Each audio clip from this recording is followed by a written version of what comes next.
సద్గురు సాయినాథ్ మహారాజ్ కి జై. సాయి భక్తులందరికీ నమస్కారం అండి. అందరూ ఎలా ఉన్నారు ఫ్రెండ్స్? మన సాయినాథుని దయ వల్ల అందరూ సంతోషంగా ఉండాలి, ఉంటారు అని మనస్ఫూర్తిగా కోరుకుంటూ ఈ వీడియో స్టార్ట్ చేయబోతున్నానండి. ఇక ఈ రోజు వీడియోలో మనం చూడబోయేది ఏంటంటే, తల్లి ఈ రాత్రి నీ కళ్ళల్లో చూసి మాట్లాడడానికే వచ్చానమ్మా. ఆఖరి వరకు విను, తప్పకుండా ఆనందంతో ప్రశాంతంగా నిద్రిస్తావు అని బాబాగారు మనకు ఒక మంచి సందేశాన్ని అయితే తీసుకొచ్చారండి.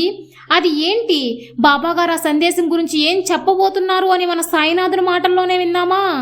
బాబాగారు ఏం చెప్తున్నారంటే, తల్లి ఈ రోజు ఈ రాత్రి నీ కలలో చూసి మాట్లాడాలని ఆతృతగా ఎదురు చూస్తున్నాను. వచ్చావా బిడ్డ? ఆఖరి వరకు విని ఆనందంగా నిద్రపోమ్మా. సరే, నీ జీవితాన్ని ఎప్పుడు జీవించడం నేర్చుకుంటావో చెప్పు. కాలం వేగంగా పోతుంది, కానీ నువ్వు మాత్రం అక్కడే ఉన్నావు. నువ్వు బాగుంటేనే కదా నలుగురు మెచ్చుకొని మర్యాద ఇస్తారు తల్లి. నువ్వు ఉండే చోటును బట్టే అందరూ నిన్ను వెతుక్కుంటూ వస్తారమ్మా. కానీ నువ్వు మాత్రం నమ్మకాన్ని పోగొట్టుకుంటున్నావు. నమ్మకం లేని మనిషి రెక్కర్లేని పక్షిలా కింద పడిపోతారు బిడ్డ. ఇది నీ జీవితం. ఇక ఒక్క క్షణం కూడా ఆలస్యం చేయకు. ఎప్పుడూ కూడా నా వల్ల కాదు అని గమ్మున కూర్చోవద్దమ్మా. నీకు అవసరమైన దానికోసం నువ్వు వెతుక్కుంటూ వెళ్ళాలి. ఏది కూడా నీ దగ్గరికి రాదు బిడ్డ. ఎలాగ నువ్వు నడుచుకుంటావో దాని ప్రకారమే నీకు అన్నీ జరుగుతూ ఉంటాయి. ఎవ్వరు కూడా నీ కోసం ఏ పని చేయరు. నీ జీవితం కోసం ఇతరుల సమయం ఎందుకు వేస్ట్ చేసుకోవాలి చెప్పు. ఎవ్వరిని నమ్ముకొని ఉండకు, ఎవ్వరిపై ఆధారపడి ఉండక తల్లి. నీ జీవితం నువ్వే చూసుకోవాలి. అందువల్ల ప్రయత్నించి ఓడిపోయినా కూడా మళ్ళీ ప్రయత్నిస్తూనే ఉండు. అన్ని విజయాలు నీకు వస్తాయమ్మా. నీకు అందిస్తాను అంటే దానికి అర్థం నువ్వు గమ్మన కూర్చో ఉంటే ఏది కూడా నీకు కావాల్సిన విజయం నీ చేతుల్లో పెట్టను. నీకు కావాల్సిన దానికోసం ప్రయత్నించాలి. అలా ప్రయత్నించేటప్పుడు నీకు విజయం అందిస్తాను.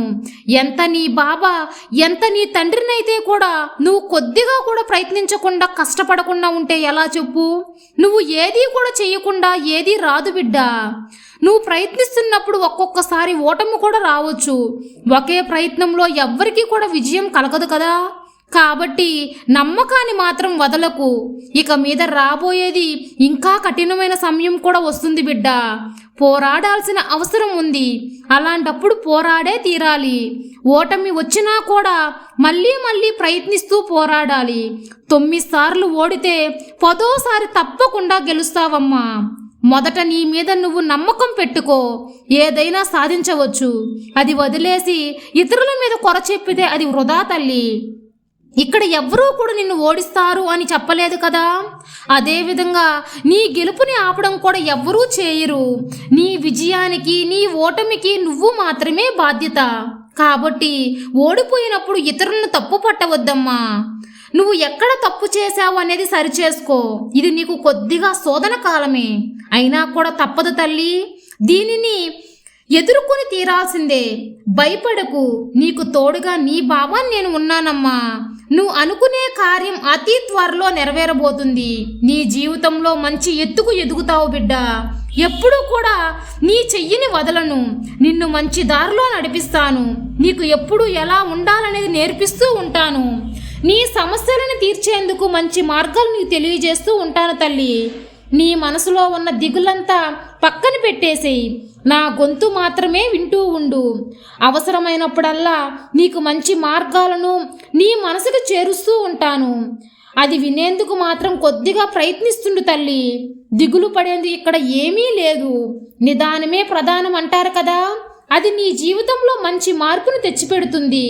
శోధనలు ఎన్ని తట్టుకుంటావో అంత మంచి స్థాయికి చేరుకుంటావు అని అర్థం. అన్ని ఆలోచనలకు ఒక ముగింపు ఉంటుందమ్మా. ఆ ముగింపు నిశ్చయంగా శుభకరంగానే ఉంటుంది.